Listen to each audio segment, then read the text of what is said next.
ഇന്ന് എനിക്ക് നല്ല ഊട്ടി ഫ്രഷ് പൊട്ടാറ്റോ കിട്ടി കേട്ടോ. അപ്പം ഞാൻ കരുതി മുളകിട്ട് വറുക്കാന്ന്. ഉരുളൻകിഴങ്ങ് എപ്പം ഇങ്ങനെ ചെയ്യുമ്പോഴും എനിക്ക് എൻ്റെ കുട്ടിക്കാലം ഓർമ്മ വരും.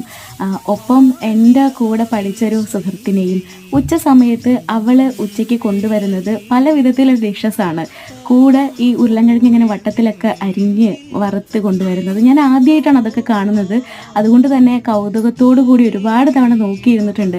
മിക്ക ദിവസങ്ങളിലും എൻ്റെ ലഞ്ച് ബോക്സിൽ ഓമയ്ക്ക മെഴുക്ക് വരട്ടിയോ അല്ലെങ്കിൽ വാഴപ്പിണ്ടി തോരനോ അതേപോലെ തന്നെ വാഴക്ക ഉപ്പേരിയൊക്കെയാണ്. പക്ഷേ അധികം പച്ചക്കറികൾക്കൊന്നും ചെലവ് ചെയ്യാതെ വീട്ടിലെ തൊടിയിൽ നിന്ന് തന്നെ ഒരു മാസം മുഴുവൻ തികച്ച അമ്മയെക്കുറിച്ച് ആലോചിക്കുമ്പോൾ ഇന്ന് ഭയങ്കര വലിയൊരു സംഭവമായിട്ട് തോന്നുന്നു. കാരണം അതൊക്കെ ഒരു ടാലൻറ്റ് തന്നെയാണ് അല്ലേ.